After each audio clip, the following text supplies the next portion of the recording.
Good morning. Good morning. Saturday morning, January 29th, 2022. How are you? I always like to check the chat early. Nobody typically starts the chat by waiting for it. Takes a little while for anyone to filter in. If they do, I look at myself on the camera right now and I look terrible. I slept well last night. I don't know why. I look so pale and my face looks puffy.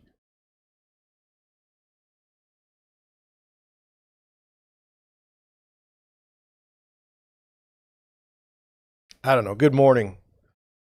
Good morning. I did exactly. It took me 53 seconds. I've been testing my microphone before I start the stream. I thought that was kind of fun. And then I forgot to hit record, but now I've hit record, so we're in good shape. Interesting. So, I don't know. What do we got today? It's Saturday. Got to show houses today at noon. Show houses tomorrow at noon. I was kind of curious. Like, as a buyer's agent, I like to schedule my showings with the same person, like back to back to back. It just seems more efficient to me. So if there's like 3 houses they want to see, schedule them back to back to back. Well, I'm running into a problem because of the way people schedule things. In this current environment, some people say, no overlapping showings. And when you do that in the system, it blocks out the complete amount of time. So, I wanted to show 2 houses in University City today. One of the houses, there was nothing scheduled for the day. And the other house, there was like, it was ridiculous. The whole day's already clogged up. And I mean, I could show the house. I could have shown the one house at noon and the other house at 6 p.m. But I and my buyers don't want to do that. So I'm stuck in this spot where I don't know what to do. So we did it, we're going to do it over 2 days. If there's one thing that the virus has done to real estate as far as showings, and maybe not such a good thing, is it's compressed everything to the point where it used to be, if somebody wanted to see something and say they couldn't see it on a Friday night, but they could see it on a Saturday night, well, you would go on a Saturday night. Now it's like, if you don't see it on Friday, if you don't schedule it right away, somebody could buy it.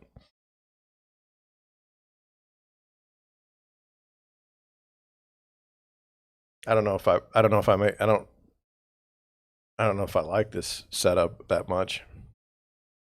I think agents were smart in the beginning and used it to their advantage. Like I was saying, when you block off time, no one else is supposed to be able to schedule a showing. And so what was happening is they do no show till Friday, okay, and then every single block would be locked up until like after they already made their decision on who they were going to select for their buyers. But didn't stop me. We went and saw houses no matter what. Not playing that game.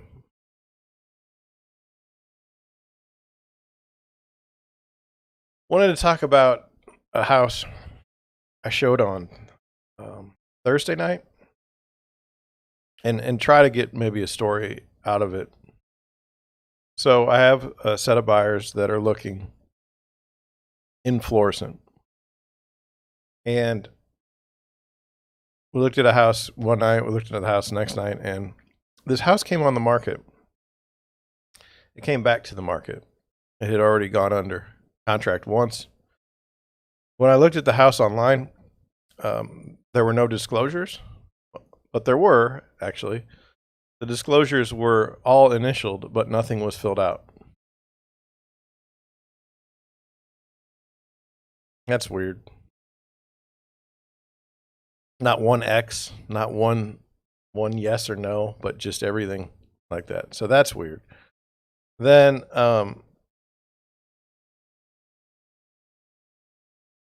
the commission was garbage, so I didn't really like that.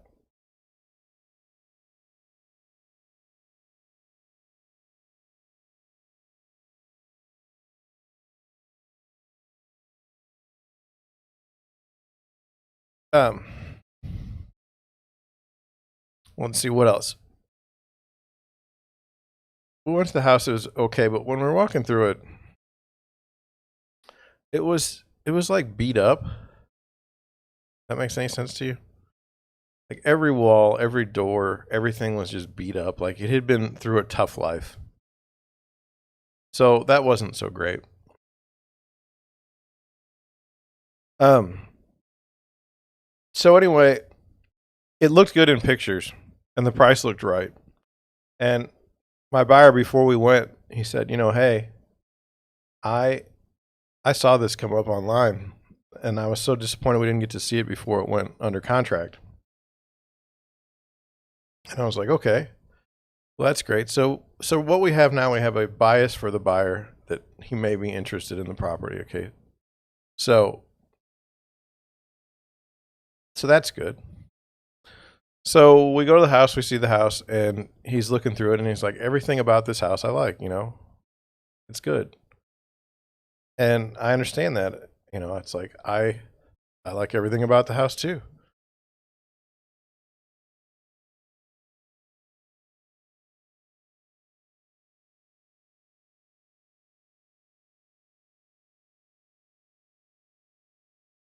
I'm sorry, I'm being texted on both of my phones. So we go in, and after we leave, I felt like more data needed to be pulled, not to dissuade the buyer, but because the more information you have, the better off it is. So we pulled the comps, managed to find like 17 houses that were the exact same square footage, the exact same style. Some had garages, some didn't, but I mean, for the most part, we could come up with a pretty good number. I felt like the price was okay. Relative.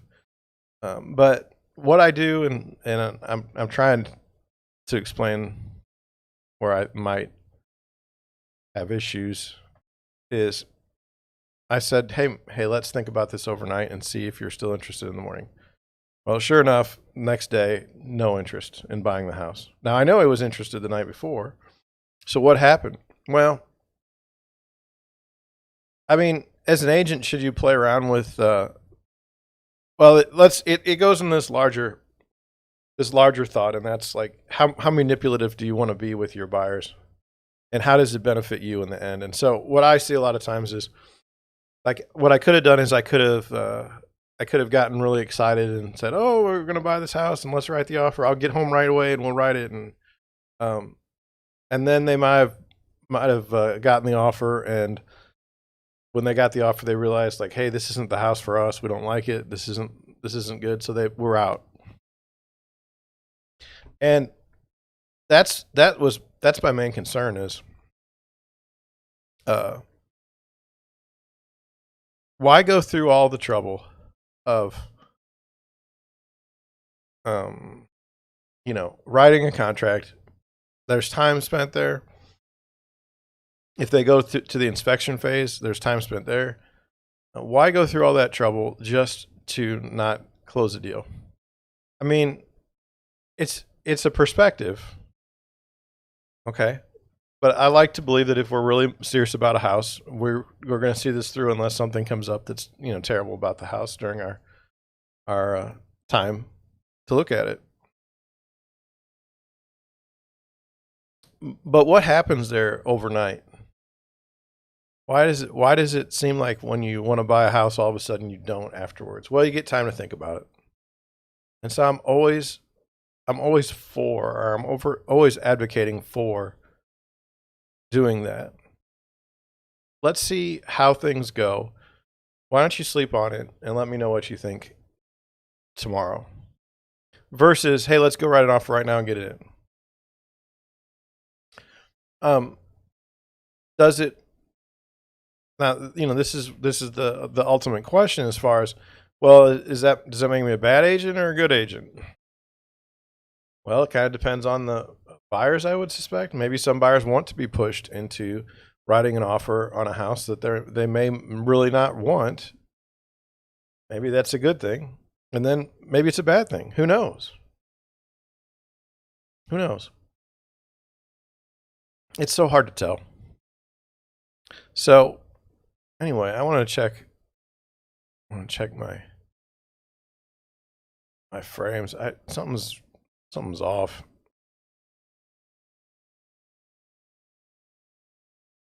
Okay, I'm good. So anyway, they didn't buy the house. They didn't put an offer in. When I called the agent, I said, how many, I said, we're kind of interested in the house. She said, well, we haven't made a decision yet. We have a couple offers and we're going to go over it tonight. And I was like, how do you have a couple offers? You just started showing this house today. Now, could she have? Yes. Do I care? No, because my buyer's out. But I don't know. There's just something about that house that wasn't right. And I couldn't put my finger on it, but, going through it, maybe there's something there. I don't know. What do you think? So one of the things I wanted to go over is it's my 62nd consecutive live stream. And you would think I would have gained traction just at some point. I mean, what do you mean Saturday mornings at 9 are not the right time to live stream? What do you mean? You mean we're supposed to be live streaming at like midnight?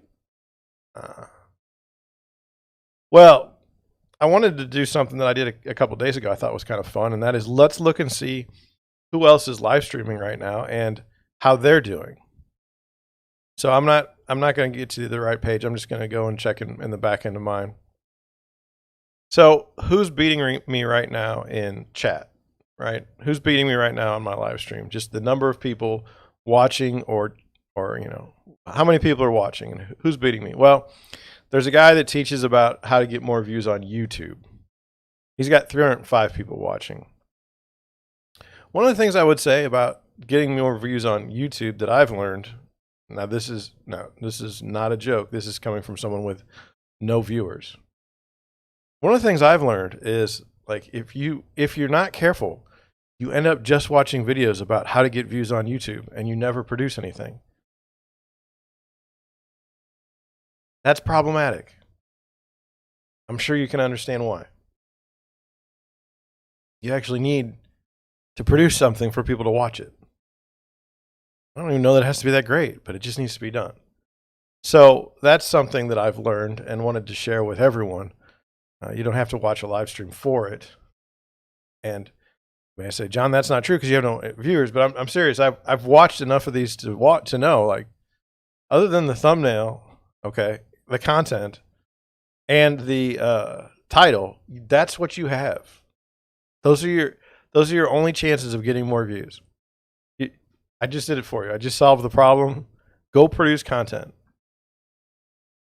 Okay, so I feel good about that. So that was one. He's got 305 people watching him. A Las Vegas live HD cam from Treasure Island has 68 people watching, and I have less than that, significantly. We got 2 music stations, which I don't really care. We got 24/7 Nintendo 64 TV playing classic Nintendo games. That's 38 people are watching that. I feel like they're within range. NASA's live stream Earth from space, views from the International Space Station. That's got 565 people watching. A Mount Etna volcano on the island of Sicily has 170 people watching. I don't know if that volcano is erupting or if it's just, all I know is that they're just kicking my behind. I don't know. Something about bonds is up for 1.2 thousand views, 1,200. NBC News Now has got 4,600 people watching. A 1 minute live challenge, 80 people are watching that.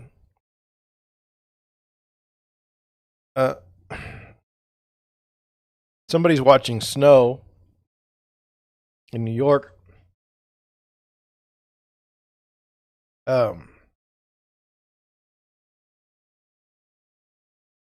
Must see Royal Rumble matches live stream. I mean, wrestling is big.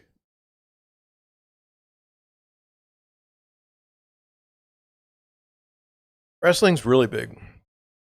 I get wrestling put in my YouTube's algorithms all the time. I don't know what that's about, but anyway, the summer is coming. There's a lady on the beach. 258 people are watching that. Did you miss me? Some lady wrote. I missed you too. That's 14 people are watching that. So she's really, really getting me. Good boy Jojo, sit straight eating yogurt when start until finish, no mess. That's literally a monkey eating yogurt. They've got 52 people watching.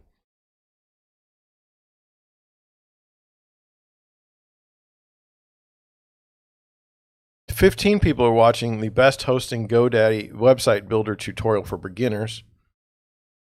That's 15 people. I think they're within range. But I mean, I really feel like I should have at least one view more than I do.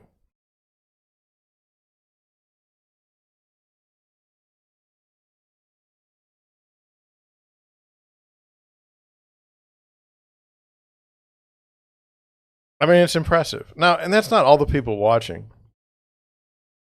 I mean, there's a lot of live streams that are just like hidden. But I'm saying on the main page of YouTube. Now, I don't expect to be on the main page of YouTube. I'm not asking for that. I mean, my gosh. 61 consecutive live streams, and I've got one viewer.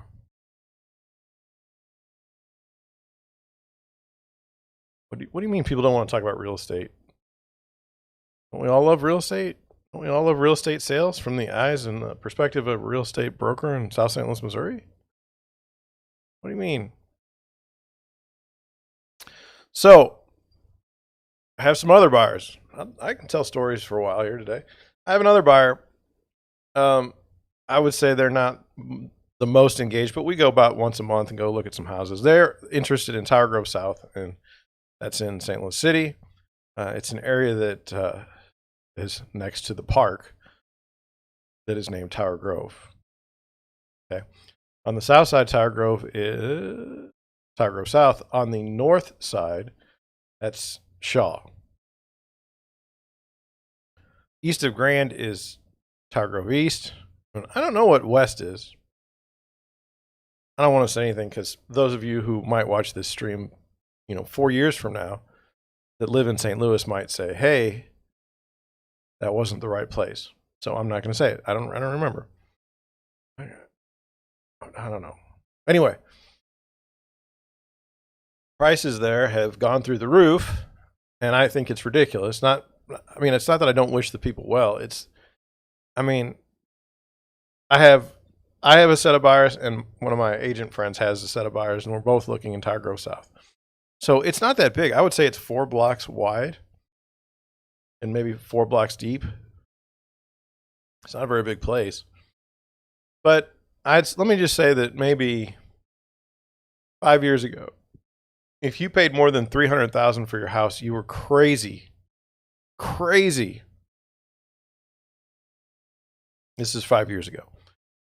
So now I went and I showed a house, and it was listed for $499,900, and I thought that was ridiculous.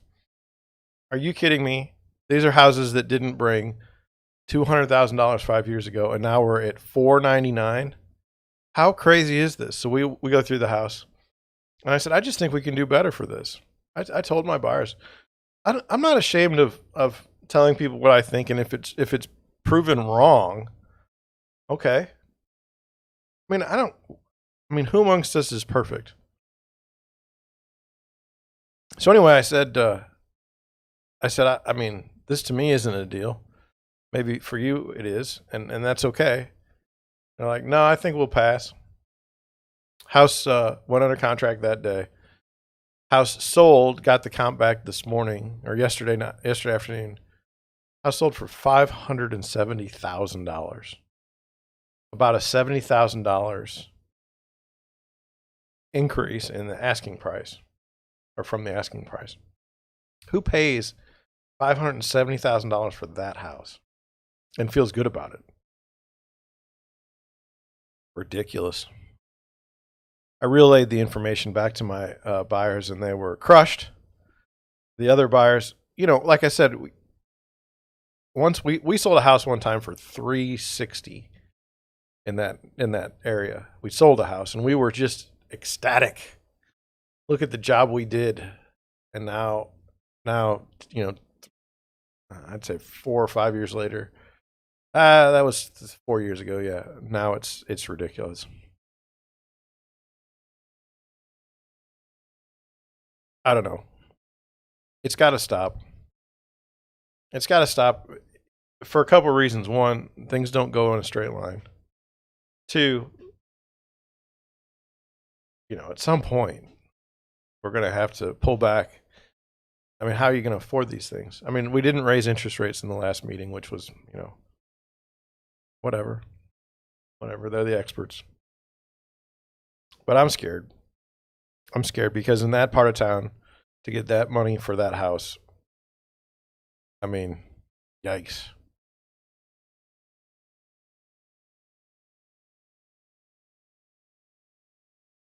Today, I think we went over it. I am showing houses in University City. And it's going to be interesting. One's very expensive, and tomorrow's is not. I say very expensive. Anything right around 400 to me is expensive. Now that's like the average home price sale in the United States now, so it's kind of weird. But anyway, I don't know. I think the best way to look at a house to buy, or best way to go about it, is set a price point, and you can give yourself $100,000. Say I want to buy a house in the range between $300,000 and $400,000. I want to buy a house within the range of $100,000 to $200,000. Okay, and if you can't afford, if you have problems with affordability, cut it down to $50,000.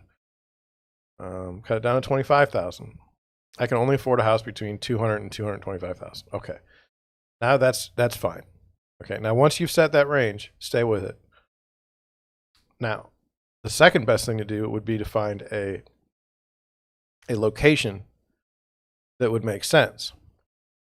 So what I mean by that is, like, if you know that there's nothing that comes up in that neighborhood or that subdivision or that location for the price, then don't keep looking, because it's not going to be there. Don't waste your time. Okay, but go find the place that makes sense, where the houses are available. Stay within your price range, and then start comparing homes.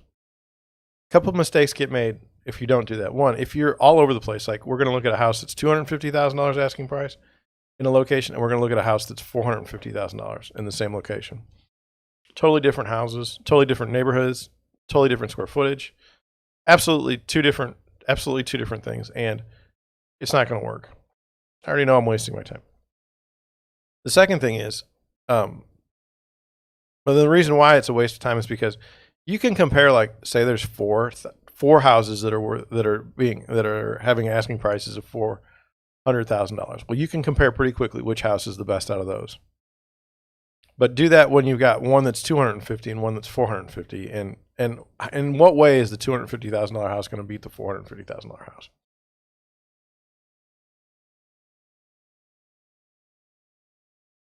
It's not more difficult than that. So, anyway, that's the plan. Let's take a look at an article, Google Trends. Thought it was interesting. I wanted to bring it to you. So we'll go to screen share, and we'll go here. It says this was a Google search, trending in search yesterday. More than 1 million views, or searches, I'm sorry. More than 1 million searches. God only knows how many views. It says Pittsburgh bridge collapse hours before Biden visit about infrastructure. So the intimation is that we really need infrastructure things. And look how relevant it is, because the president was going to push an infrastructure plan, and then a bridge collapsed. So he's showing how important it is that we need this infrastructure. Now, I don't care so much about infrastructure or anything else politically. But to me, it seems like if America was best in the 50s after the post World War II, where we were building houses and building everything, and it's now 2022, it seems to reason that most of the things we built are probably being ready to fall apart. So do we need an infrastructure bill? I don't know. I don't know how best to solve the problem of things falling apart. I thought we did that with Obama like a decade ago. He had shovel-ready jobs that were going to fix the economy. And we passed a big bill, and did it help? Or, I mean, why is this bridge collapsing? Not criticizing. I'm just asking a question. It seems like we have found a way to spend a lot of money and have it politically be something that everyone likes. Everyone likes to spend money on infrastructure, which is kind of nebulous. Like, watch. I mean, I'm not a criticism, but hey, we're going to pass a bill that maintains and strengthens all bridges across the United States. Well, that's very specific. And it should, the bill should part of the requirement should be it has to be a bridge because it's in the bill. And then it has to go to the repair of the bridge or the inspection or maintenance of the bridge. But when you say infrastructure, well, what does that mean? What does that mean? Roads, bridges, oil pipelines? No, that doesn't mean that. Not in this bill. What does this mean? Like, why are we doing this? Well, we're doing this so we can give money to our political cronies because that's how our system works. Okay, so I've set the stage. Biden is going to speak about infrastructure, and then a bridge collapses right in the same area. It says 4-lane bridge collapsed in Pittsburgh, prompting rescuers to rappel nearly 150 feet while others formed a human chain to help rescue multiple people from a dangling bus. The collapse comes just hours before President Joe Biden was set to arrive in Pittsburgh to push his $1.2 trillion infrastructure plan and efforts to strengthen supply chains in America. That's the other thing the last thing you want is the government involved in the supply chain. You're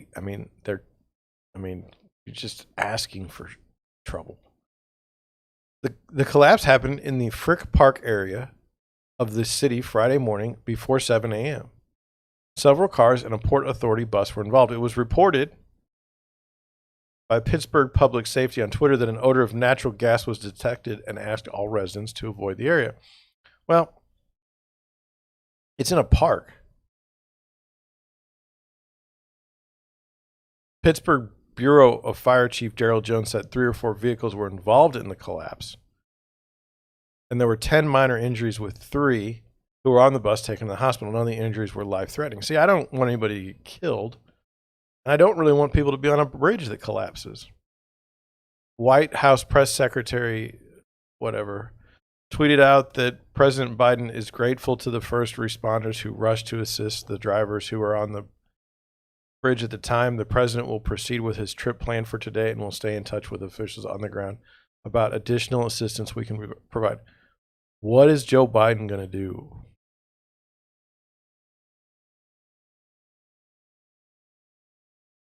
Why wouldn't they proceed as planned? Red Cross is also on scene to assist.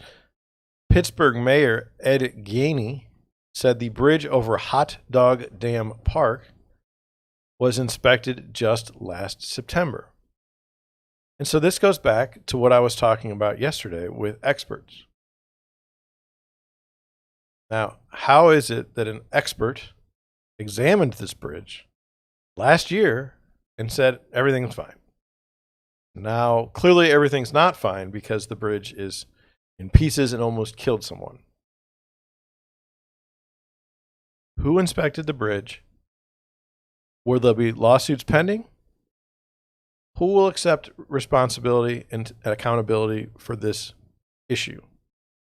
Or are we going to do what I think we're going to do, and that is we're going to look at the inspection report and say, oh, yeah, they mentioned something. We just didn't do anything about it. Or, oh, there was nothing there, and so we didn't need to do anything about it, and we'll just go down the road. No one will be fined. In fact, if the bridge inspector isn't part of the city government or county government or state government or some government official, they will still do business with that inspector. The government still will. There will be no accountability whatsoever. There will be no loss of business, no nothing. It will just continue to go because, again, how many bridge inspectors do you know? There's not many that I know. And so their job is safe. Maybe there's nothing wrong. Maybe there's nothing wrong. Who knows? But bridges shouldn't just be collapsing. Should they?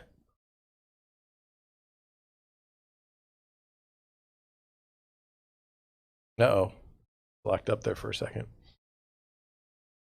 That's where I'm at on this is, look, if we're going to inspect bridges every year and pay somebody for it, and then the bridge collapses the next year, we need to go ahead and figure out what happened. Who was wrong? Who needs to be reassigned? What's going on? That's my thinking. Hope you're okay with that. Let's move on to listings. Oakland, California. Oakland, California, I got nothing. I don't know where it is. I've never been there. I don't know why I want to live there. But if I just look at this, we've got for 3.5 million. Let's just go with that. We've got a 6-bedroom, 5-bathroom house for 5,628 square feet. For $3.1 million, we've got a 6-bedroom, 3.5-bath, 4,500 square foot home on an 8,000 square foot lot. And then we've got a 8-bedroom, 5-bath home, 4,000 square feet, $2.98 million. I look at the architecture. I look at the first pictures. I'm not impressed. This is not to criticize those in Oakland. It's that certain things pull at us. Those houses in Virginia Beach yesterday pulled at me. I wanted one. This here does not look attractive to me. It's the most expensive property in Oakland right now. It's 3-car garage built in 1994. Property details. It says a rare opportunity to live on top of the hill with a spectacular view of San Francisco Bay. Short drive to Oakland, Berkeley, and San Francisco. So I guess it's not really in Oakland.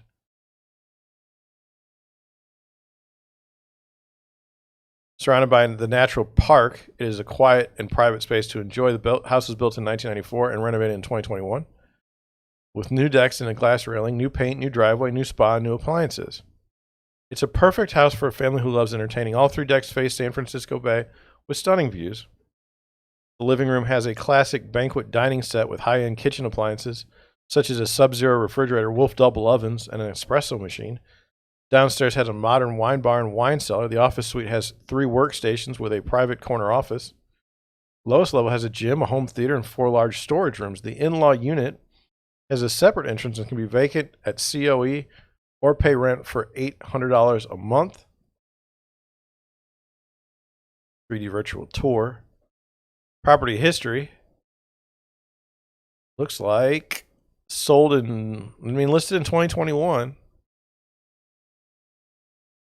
The house was built in 1994 and renovated in 2021. So, the house was listed in 2021. 7/18/2021. So, what do we got here? Got a fix and flip. Yeah. We got July of 2021, it was listed for $4.5 million. It's down to 3.595. There's a house right next to you. Gorgeous. Just what I want. There's the top of the house with the garage. There's the view that you get.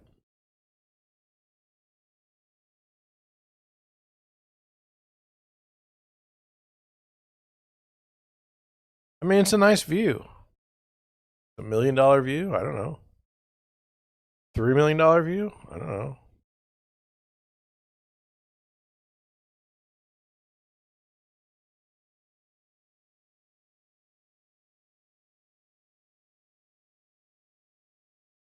I mean, does this house seem warm and inviting to you? I'm just asking. Not a complaint.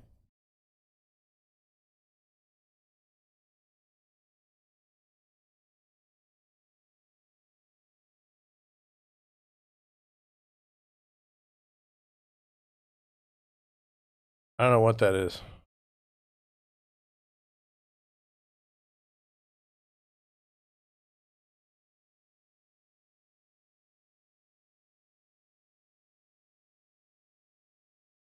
I mean, it didn't do anything for me. Maybe you liked it, and that's okay.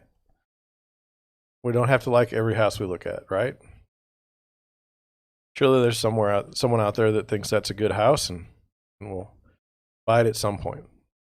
Let's look at the next house, $3.1 million. I mean, they're giving me Oakland zip codes, but 94611, 94619, and 94618. So not really easy to compare.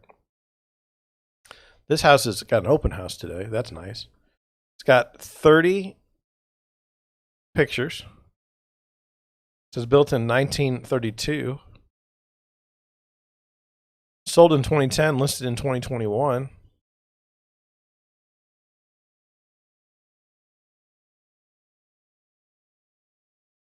The views are big, you know. It's where everybody got a parquet floor. Now, nobody lives here, right? It's empty. And so I like this. I mean, leave it empty so that we can see what we're working with. Obviously, this isn't going to fly. Okay? It's old.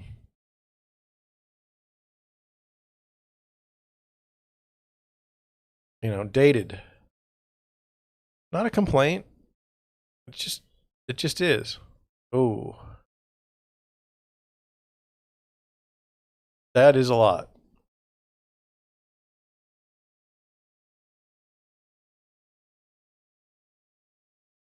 So I think it's fair to say this house will be completely renovated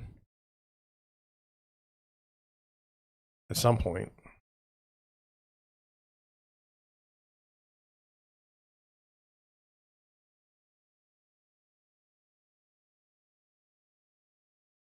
You're invited to see this 4,526 square feet, 1932 masterpiece featuring 6 bedrooms and 3.5 bathrooms. The home has been preserved in its original condition with some modern appeal. I mean, yeah. That is one way to put it. When it talks about the marvelous staircase, we didn't see the marvelous staircase. It's just not for me. So let's look at this house. $2.9 million.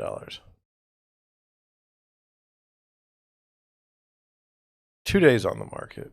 Built in 1912. Located in the heart of Elmwood. Gracious 4-bedroom, 3-bath traditional has been recently remodeled with the help of esteemed architect Glenn Jarvis.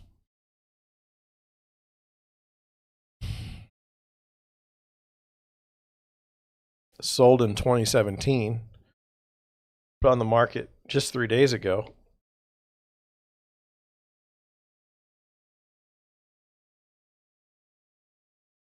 $2.9 million.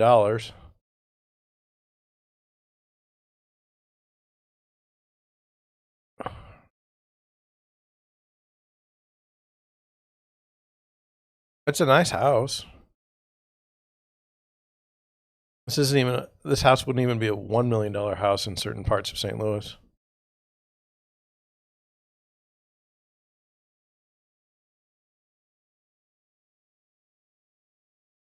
I mean, do you see anything that makes you want to buy this house?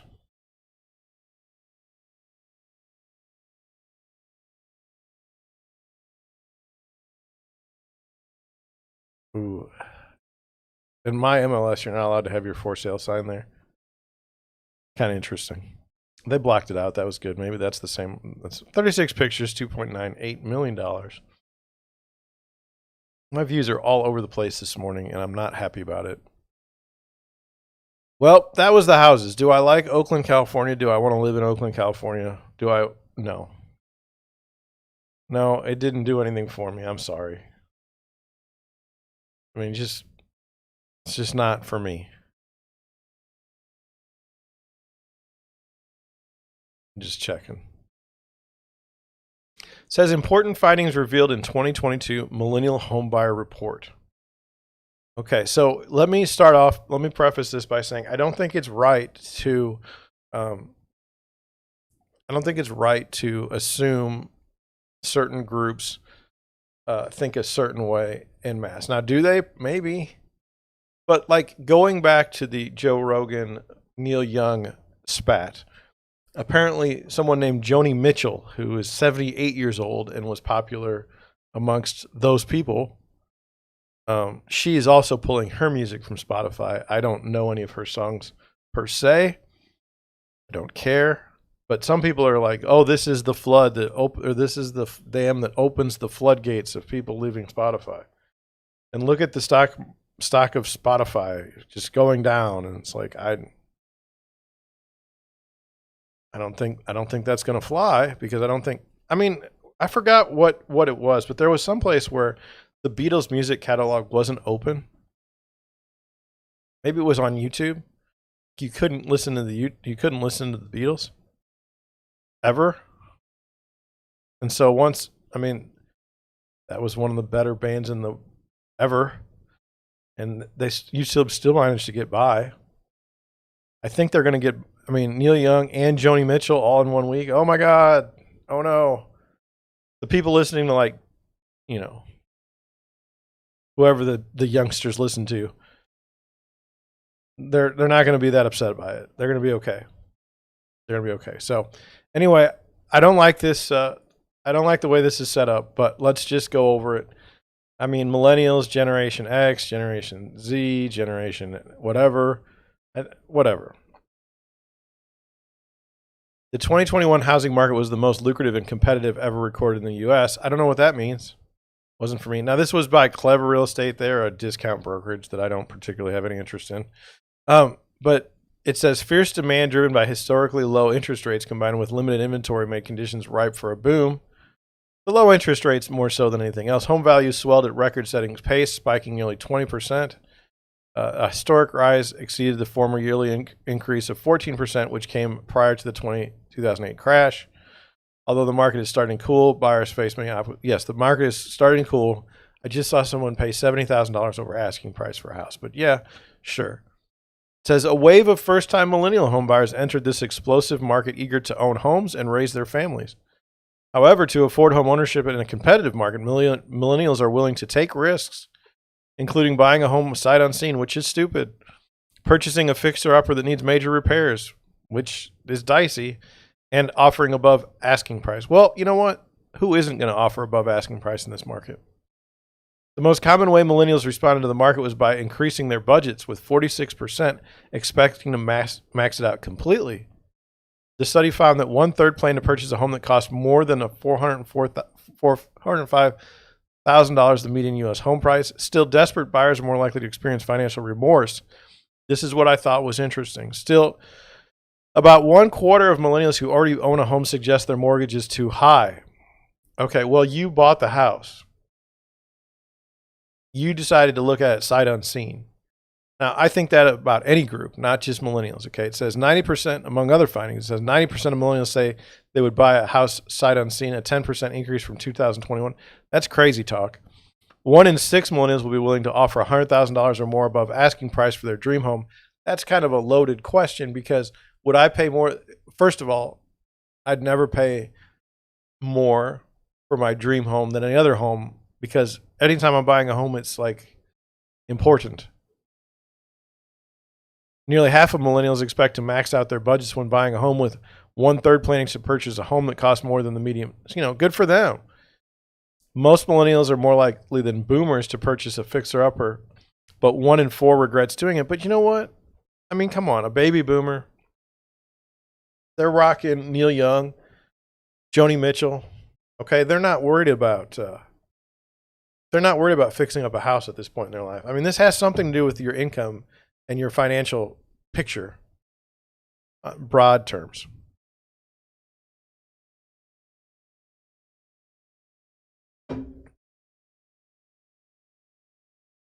One in four regrets buying a fixer-upper. Look, if you buy a fixer-upper at the top of the market, you're an idiot. And you should be mad at your agent, and you should be mad at yourself, because that was dumb. 82% of millennials have more than $10,000 in savings, a 25% increase from last year, but 1/3 plan to put down less than 20% on their homes. I don't know who puts down 20% on their homes anymore. I don't see it very often. I normally see 97%, so 3.5% down, sometimes 5% down, but I very seldom ever see someone put 20% down. And that's across the spectrum. So I couldn't give you a breakdown of whether or not it was a millennial or not. And that's kind of what I wanted to talk about is, let's stop with this. Millennials do this. Generation X people do this. Boomers do this. No, people just do things depending on how things go. 92% of millennials have some debt. Okay. Of those, 70% have more than $10,000 in debt, and 1 in 3 owe more than $50,000. Well, that's not good. Those are not the people that are going to buy the $400,000 house, I don't think. As millennials spend less time at home, they want smaller homes, 1,700 square feet on average compared to 2,400 square feet a year ago. Now, that is ridiculous. That stat is ridiculous. So some millennial says, oh, I want a 1,700 square foot house now, whereas last year I wanted a 2,400 square foot home. And it's ridiculous in this respect. Go look at the construction of homes in the United States and find like in Jefferson County, I'm looking for somebody, they want more than 2,400 square feet and they're not a millennial. Okay. It's very difficult to find a home. That's a huge home. A huge home. 1,700 square feet is nothing to sneeze at. My home is 1,400 square feet. Okay. I'm just saying it's just odd to me that you're going to say, we want a smaller home. And it's like, at least in St. Louis, there's not that many big homes. Now, if you want to play the games with the total living area versus square feet, okay, fine. If that's what you really mean, but who knows? More than half of all respondents feel stressed or anxious about home ownership, with more than 40% fearing a potential housing market crash. Okay, that's reasonable. Should they feel stressed or anxious about home ownership? I don't know. I mean, I own a home and I feel stressed about owning a home, but I would feel stressed about renting. I'd feel stressed about anything. It's just kind of who I am. Nearly 1/3 of millennials plan to live in their homes for less than 5 years. Well, that's stupid. That's not a good plan at all. If you're buying a home and you plan to leave, I mean, unless you're buying a specific starter home, which is almost impossible, then you really should rethink your plans. You're not doing it right. You need to think about things in terms of 5 years or longer. You're never going to get your money out of it. Okay.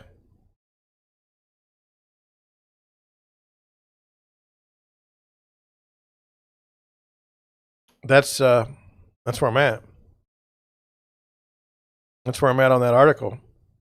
I think that there were concerns presented that were reasonable and that everyone would have. I mean, I don't think it's specific to one group.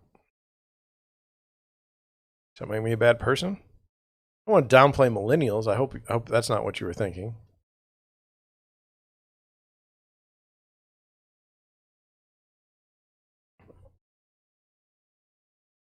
I'm cleaning my email inbox out. I have 16,643 emails in my inbox. I have 5,117 of those are on red. I'm being murdered by email slowly. So then I went to Realtor.com. The number one reason rental prices are soaring right now. I haven't read the article. Have no idea. Tell me. It says, the reason that rents are rising so quickly is more people are competing for places to live. The rental vacancy rate fell to 5.8%, the lowest it's been since the mid-'80s. And rent spiked in response, nearly 20% annually, rising 20% annually in November in 50 of the largest housing market, according to the most recent Realtor.com data. This is hurting lower income renters the worst, as the housing shortage coupled with high prices is making it difficult to find places to live that fit their budget. Rental conditions are unprecedented, perhaps insane across the country. What's happening in the rental market raises concerns about affordability, particularly for people of color and lower income households. Well, you didn't need to write that, okay? You didn't need to have the people of color and lower, because what you're saying is that people of color somehow are less than regular people by putting it in there. You could have said lower income household and kept race out of it. Because if someone's poor, they're poor. I don't care what color they are. It's bad. Bad. Why is there a rental shortage? Well, I don't know why. It says there were 44 million renter households in the third quarter of 2021, an increase of about 870,000 since the first quarter of 2020 before the pandemic took off.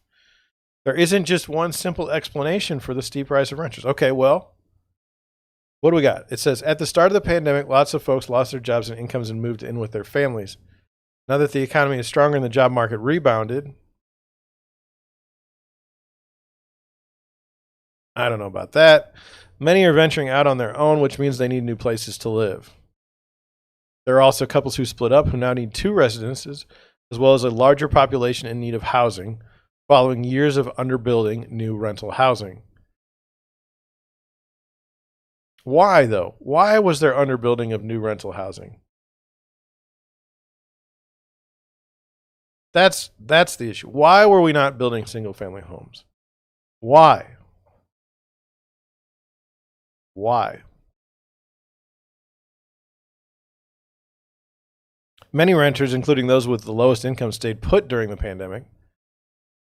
Even as many of those protections expired, there was no eviction waves as some real estate experts predicted. This kept the market tight. Now look, I don't think the mortgage or the eviction moratorium was a great idea.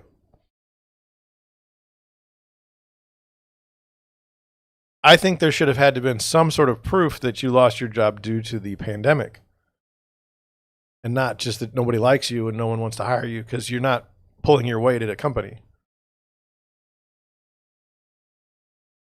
But, you know, it says even those who can afford to buy a home may prefer to remain renters in the current market. Over the past decade, the percentage of renters earning at least $75,000 shot up 48%. These households now make up just over a quarter of all renters. Some prefer the high-end amenities in some new rental buildings, such as co-working spaces, rooftop gardens, and pools.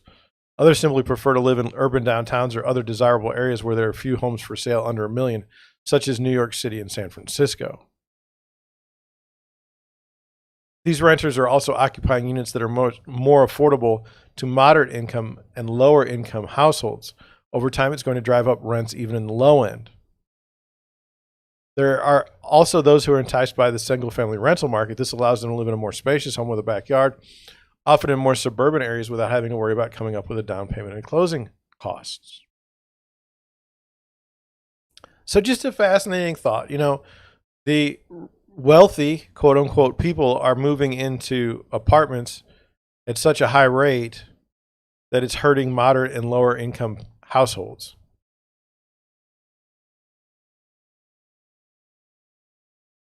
Boy, there's a lot there. There's a lot there. So let's keep going. It says many renters would be homeowners if they could win a bidding war. Another reason for the surge in demand in rentals is many would-be homeowners were thwarted by fast rising prices and a lack of homes for sale. As rents have risen, it's become harder for renters to save up for a down payment and closing costs, so they instead remain tenants. They're also competing with big investors, some of which can make attractive all-cash offers. True. True. I believe that. More businesses became landlords in 2021 instead of mom-and-pop investors who own a property or two. The percentage of larger investors, such as hedge and pension funds and large financial companies purchasing rental properties, reached its highest level in 2 decades, according to the report. About 3/4 of those sales were for single-family homes. More big landlords have been getting into the rental game since the turn of the century. From 2001 to 2018, the percentage of large landlords rose 8 percentage points to make up 26% of all rental owners, which is, you know, problematic. No one's going to do anything about it, I guess. People who were able to purchase homes even a few years ago are priced out of home buying and are staying in the rental market longer.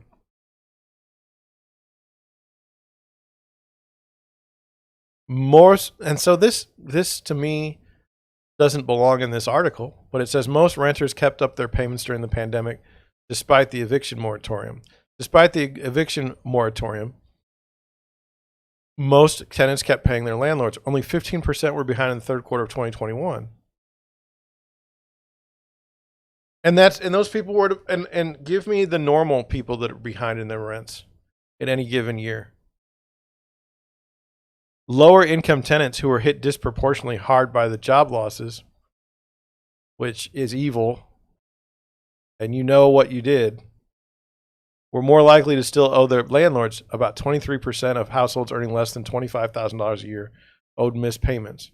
Yeah, my experience has always been with rentals, and this is universal. 99% of renters would pay their rent if they had money to do so. It's only when they've gotten into a bad situation that they can't pay their rent that there's a problem. Then there's that real 1% that's, they're just jerks. Just jerks, and they don't pay their rent, and they're worthless people. That's all. Black, Hispanic, and Asian renters were more likely. What about Muslims? Let's get a religious situation in here as well. We're just doing race in this one? Okay. We're more likely to struggle to make rent. Almost a quarter of black tenants, 19% of Hispanic tenants, and 18% of Asian tenants owed their landlords money in the third quarter of last year. That's compared with just 9% of white renters who were in the same predicament. I don't understand this statistic. Every month you owe your landlord money. So it's the way it's phrased.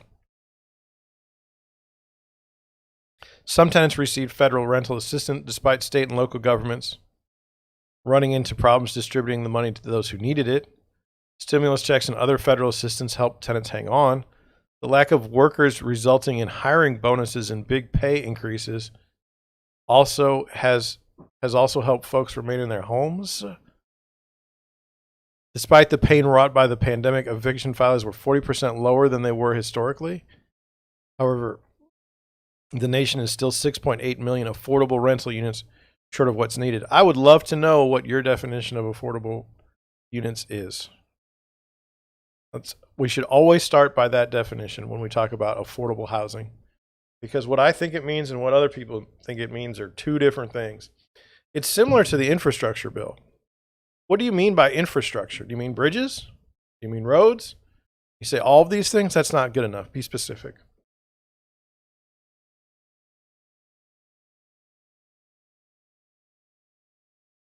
And how are you going to dole out the money? Is the state government going to dole out the money? Are you doling out the money?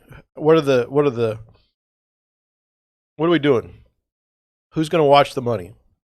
Are we just going to spend it? Are you paying the guy? Basically, let me know. Are you paying the inspector that inspected the bridge? Okay, last year that just collapsed. Is he in the infrastructure bill? Is he getting money to do his job? Because he didn't do a very good job a year ago. That's the shit. I'm sorry, I didn't mean to curse, but that's the stuff that I get sick of. Really sick of it. I think I'm going to stop at that article. No traction on my live stream today. Really bad. I'm going to change it to a show. The John Schenk Deerwood Realty show, where it might also be a live stream. No, I'm not going to change it because I've already set up a spot in my website that's for live streams, and I don't want to change it because it would be a hassle. So there. So my day is going to be all over the place, and I think you guys know that. I don't think I'm doing a podcast today. I don't think so. I just don't think I'm going to have the time.